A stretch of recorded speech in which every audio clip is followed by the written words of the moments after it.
हरियाणा का हीरो और 1971 इंडिया पाकिस्तान युद्ध में बहादुरी दिखाने वाले नायक नेवी के सिपाही चमन सिंह यादव की कहानी। हरियाणा का मान बढ़ाने वाले, नेवी में अपनी ताकत दिखाने वाले और भारत मां के लिए सब कुछ न्यौछावर करने का मादा रखने वाले। 1971 की जंग में अपनी वीरता से पाकिस्तान को ऐसा पछाड़ा कि फैसला जीत का हुआ। 93,000 पाक सैनिकों को सरेंडर करवाने में अहम भूमिका अदा की। नेवी के अफसरों और भारतीय सेना ने बहादुरी की खूब तारीफ की। एक ऐसे अफसर रहे जिन्हें बांग्लादेश की सरकार ने भी सम्मानित किया और बहादुरी का लोहा माना।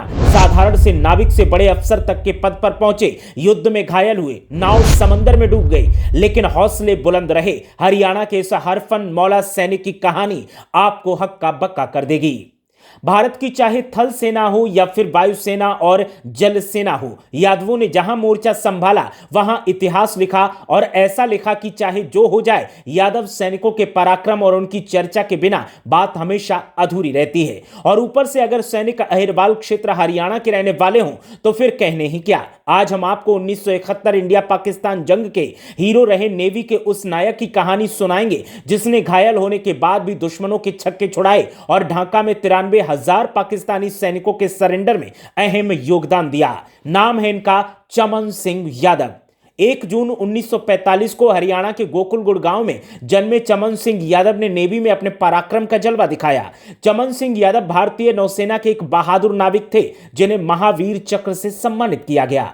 चमन सिंह यादव ने 1961 में भारतीय नौसेना में शामिल होकर लीडिंग सीमैन के रूप में सेवाएं दी और बाद में पेंट्री ऑफिसर के पद तक पहुंचे, जो भारतीय सेना में सूबेदार के समकक्ष माना जाता है।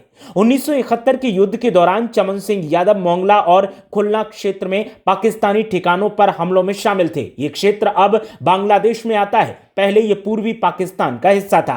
खुलना के पास उनकी नाव डूब गई और वे घायल हो गए। इसके बावजूद चमन सिंह यादव ने हिम्मत नहीं हारी और व्यक्तिगत सुरक्षा की परवाह न करते हुए अपने साथियों को बचाया। दुश्मन की गोलीबारी के बीच उन्हें सुरक्षित स्थान पर पहुंचाया गया। घायल होने पर भी चमन सिंह यादव दुश्मन की ओर बढ़े और अपने साथियों को पकड़े जाने से बचाया। अंत में दुश्मन ने उन्हें बंदी भी बना लिया, लेकिन बांग्लादेश की मुक्ति के बाद उन्हें रिहा किया गया और अस्पताल में भर्ती करवाया गया, जहां उनका इलाज हुआ।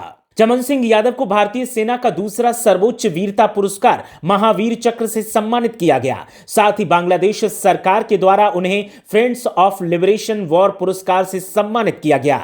युद्ध के बाद उन्होंने नौसेना में अपनी सेवाएं जारी रखी और बाद में रिटायरमेंट लिया। चमन सिंह यादव का हरियाणा के उस रेवाड़ी क्षेत्र से ताल्लुक रहा जहां यादव समाज के कई वीर अहीर सैनिक हुए।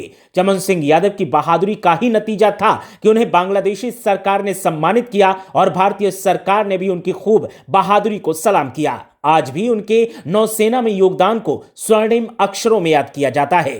Bureau report, Yadav vision.